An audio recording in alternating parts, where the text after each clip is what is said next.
ओम शांति। 1 नवंबर 2020 की मुरली है। बाबा आज अव्यक्त वाणी है। 11 अप्रैल 86 की मुरली है।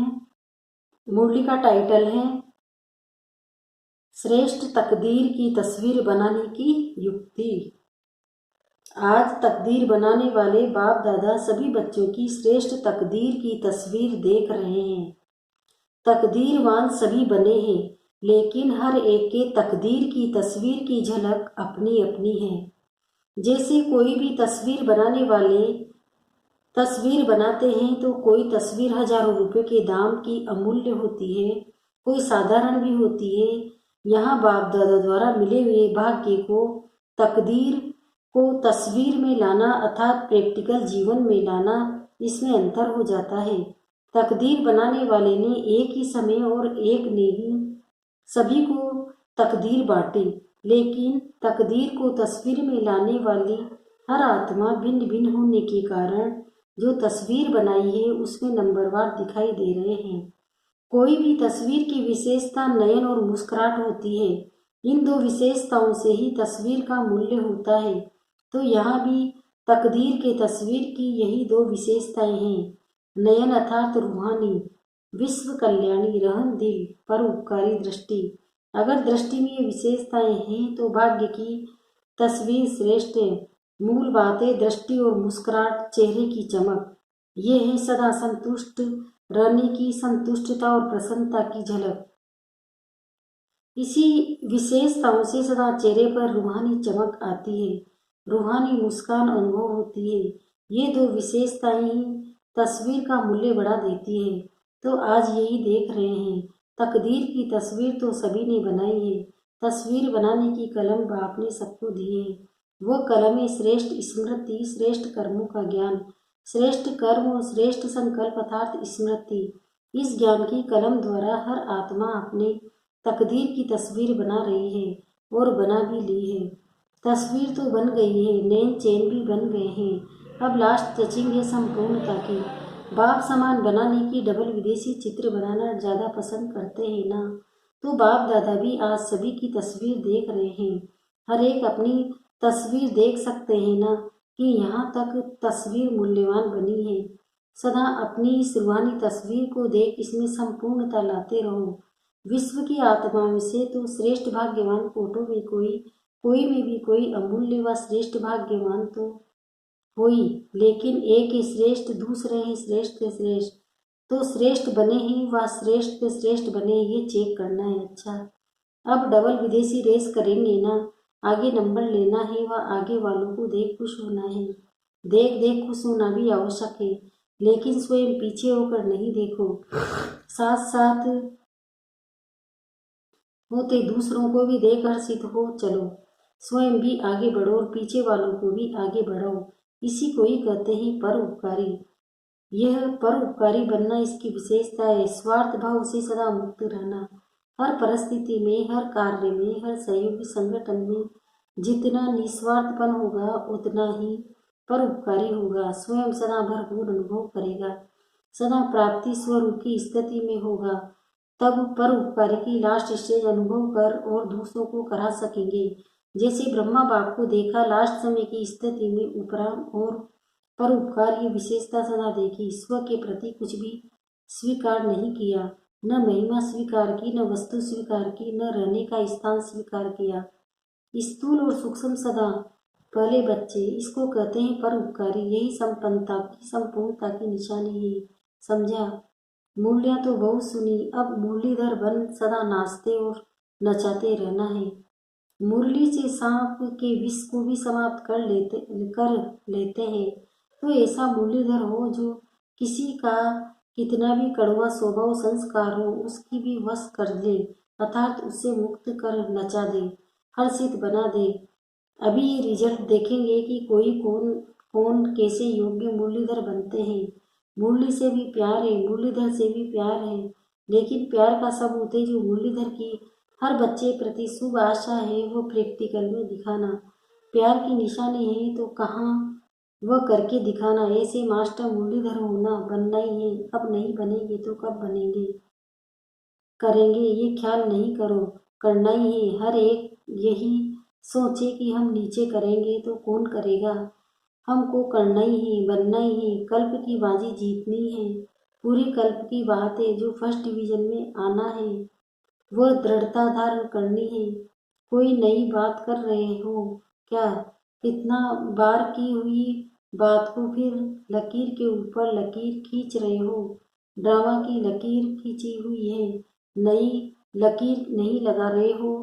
तो जो सोचो कि पता नहीं सीधी होगी व नहीं, कल्प कल की बनी हुई प्रत्येक प्रारब्ध को फिर बनाते हो, क्योंकि कर्मों के फल का हिसाब है।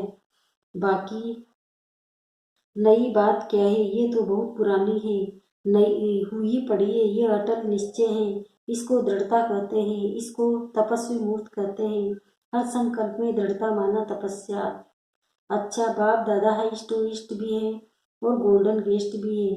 होस्ट बनकर भी मिलते हैं, गेस्ट बनकर आते हैं, लेकिन गोल्डन गेस्ट है, चमकीला है ना।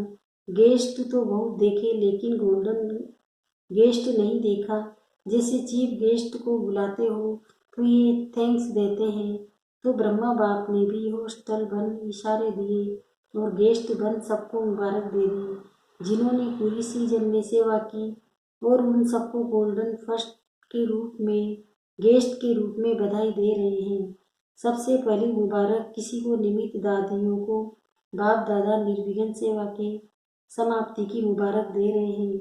मधुबन निवासियों की भी निर्विघ्न हर्षित बन मेहमान निवाजी करने की विशेष मुबारक दे रहे हैं।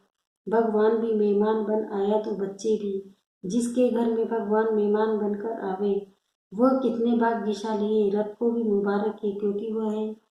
ये पाठ बजाना भी कोई कम बात नहीं है। इतनी शक्तियों को इतना समय प्रवेश होने पर धारण करना ये भी विशेष पाठ है। लेकिन ये समाने की शक्ति का फल आप सबको मिल रहा है, तो समाने की शक्ति की विशेषता से बाप दादा की शक्तियों को समाना ये भी विशेष पाठ कहो व गुण कहो, तो सभी सेवाधारियों में ये भी सेवा का पाठ बजाने वाले निर्विघ्न रहे। इसके लिए मुबारक हो और पद्मा पदम थैंक्स। डबल विदेशियों को भी डबल थैंक्स, क्योंकि डबल विदेशियों ने मधुबन की शोभा कितनी अच्छी कर दी है। ब्राह्मण परिवार के श्रृंगार डबल विदेशी है। ब्राह्मण परिवार में देश वालों के साथ विदेशी भी हैं, तो पुरुषार्थ की मुबारक और ब्राह्मण परिवार का श्रृंगार बनने की भी मुबारक। मधुबन परिवार की विशेष सौगात हो, इसलिए डबल विदेशियों को डबल मुबारक दे रहे हैं। चाहे कहाँ भी है, सामने तो थोड़े हैं, लेकिन चारों ओर के भारतवासी बच्चों को और डबल विदेशी बच्चों को बड़ी दिल से मुबारक दे रहे हैं। हर एक ने बहुत अच्छा पाठ बजाया। अब सिर्फ एक बात रही है, समान और संपूर्णता की। दादियाँ भी अच्छी मेहनत करती, बाप दादा दोनों का पाठ साकार में बजा रही है, इसलिए बाप दादा दिल से स्नेह के साथ मुबारक देते हैं। सबने बहुत अच्छा पाठ बजाया। ऑलराउंडर सब सेवाधारी, चाहे छोटी सी साधारण सेवा है, लेकिन वह भी महान है। हर एक ने अपना भी जमा किया और पुण्य भी किया। सभी देश विदेश के बच्चों के पहुंचने की भी विशेषता मुबारक योग्य है। सब परिस्थितियों ने मिलकर सेवा का श्रेष्ठ संकल्प व्यक्तिकर में लाया और लाते ही रहेंगे। सेवा में जो निमित्त है, उन्हों को भी तकलीफ नहीं देनी चाहिए। अपने अलबेलेपन से किसी को मेहनत नहीं करानी चाहिए। अपनी वस्तुओं को संभालना ये भी नॉलेज है। याद है ना, ब्रह्मा बाप क्या कहते थे, रुमाल खोया तो कभी खुद को भी खो देगा। हर कर्म में श्रेष्ठ और सफल रहना, इसको कहते हैं नॉलेजफुल। शरीर की भी नॉलेज, आत्मा की भी नॉलेज, दोनों नॉलेज हर कर्म में चाहिए। शरीर के बीमारी की भी नॉलेज चाहिए। मेरा शरीर किस विधि से ठीक चल सकता है, ऐसे नहीं। आत्मा तो शक्तिशाली है, शरीर कैसा भी हो है, शरीर ठीक नहीं होगा तो योग भी नहीं लगेगा, फिर शरीर अपनी तरफ खींचता है। इसलिए मैं शांत स्वरूप आत्मा हूँ, शांति के सागर की छत्र छाया में हूँ। शांति के सागर से शांति की किरणें निरंतर मुझ में समा रही है, मुझसे निकल निकल पूरे विश्व में फैल रही हैं। विश्व की आत्माएं शांति से भरपूर हो रही है। विश्व की सर्व आत्माओं का कल्याण हो, कल्याण हो, कल्याण हो। विश्व की सर्व आत्माओं का कल्याण हो, कल्याण हो, कल्याण हो। बाप दादा अविनाशी श्रृंगारी हुई सूरतों को देख रहे हैं।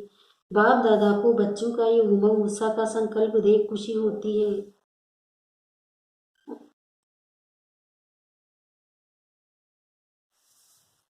मैं सुख शांति से भरपूर आत्मा हूँ।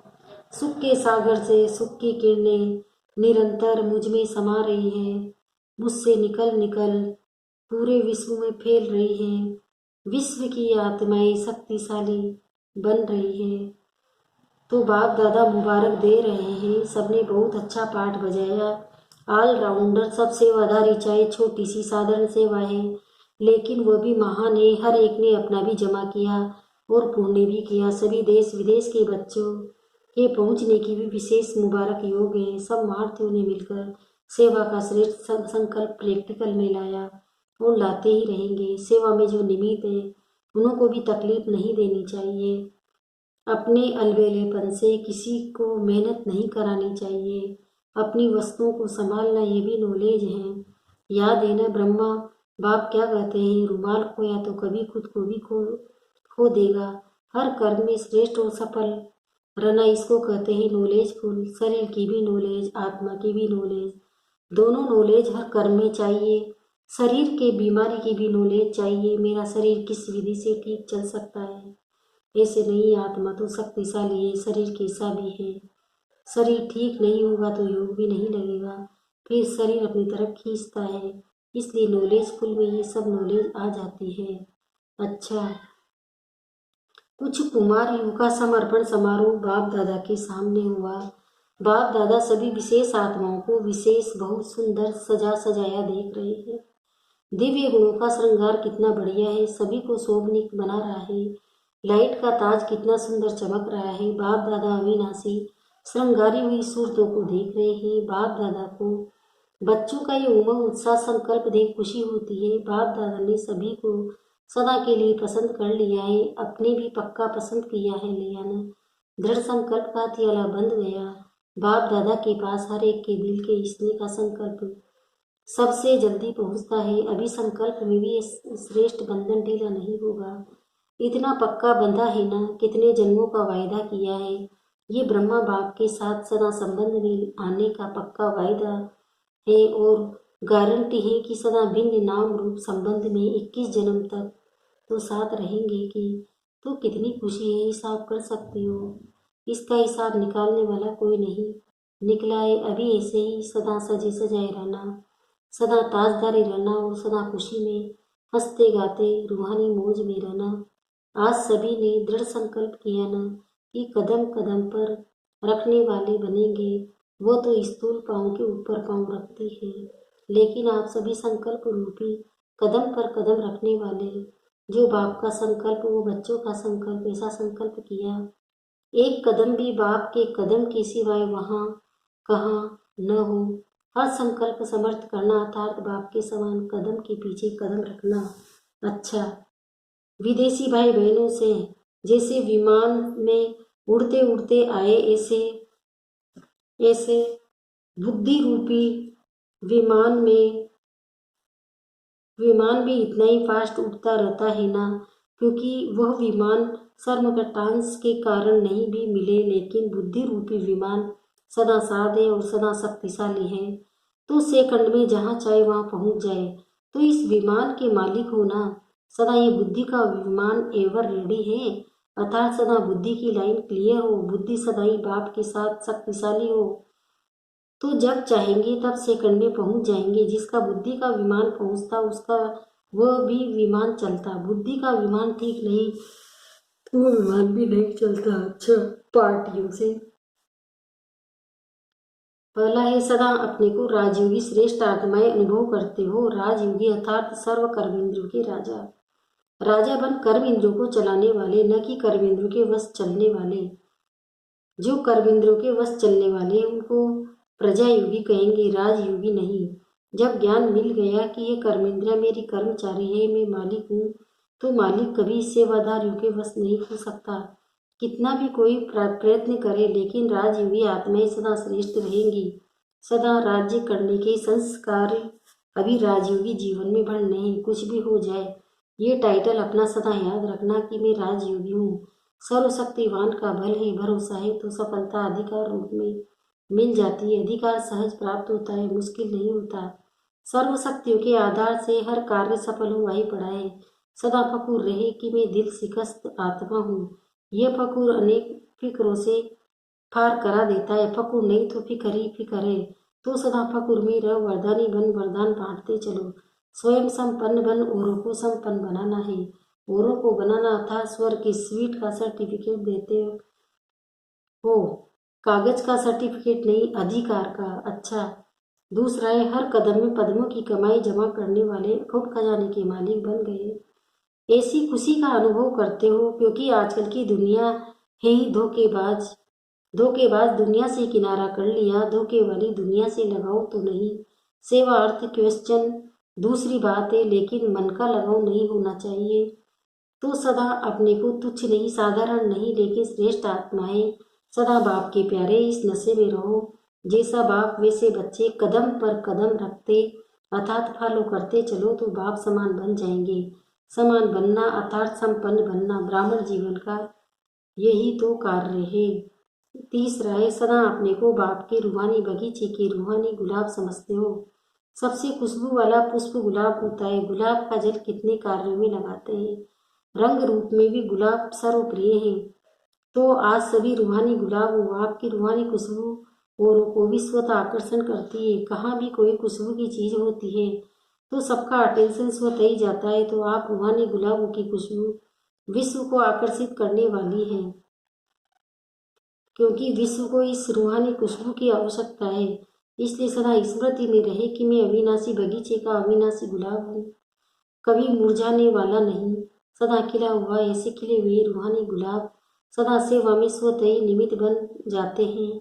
याद की शक्तियों की गुणों की ये सब खुशबू सबको देते रहो। स्वयं बाप ने आकर आप फूलों को तैयार किया है तो कितने सिकिल्दे हो। अच्छा, मीठे मीठे सिकिल्दे बच्चों प्रति माता पिता बाप दादा का याद प्यार और गुड मॉर्निंग। रूहानी बाप की रूहानी बच्चों को नमस्ते। हम रूहानी बच्चों के भी रूहानी माता पिता बाप दादा को याद प्यार गुड मॉर्निंग, नमस्ते नमस्ते नमस्ते। शुक्रिया बाबा, शुक्रिया आपका पद्मा पदम, शुक्रिया। धारणा के लिए किस वरदान है। न्यारे और प्यारे बनने का राज जानकर राजी रहने वाले राजयुक्त भवन। जो बच्चे प्रवृत्ति में रहते न्यारे और प्यारे बनने का राज जानते वो सदा स्वयं भी स्वयं से राजी रहते हैं, प्रवृत्ति को भी राजी रखते हैं। साथ साथ सच्ची दिल होने के कारण साहेब भी सदैव उन पर राजी रहता है। ऐसे राजी रहने वाले राजयुक्त योग युक्त को अपने प्रति व अन्य किसी के प्रति किसी को काजी बनाने की जरूरत नहीं रहती, क्योंकि वह अपना फैसला अपने आप कर लेते हैं। इसलिए तुम्हें किसी को काजी, वकील या जज बनाने की जरूरत ही नहीं है। स्लोगन है, सेवा से जो दुआएं मिलती है वह सेवा दुआएं ही तंदुरुस्ती का आधार है। ओम शांति।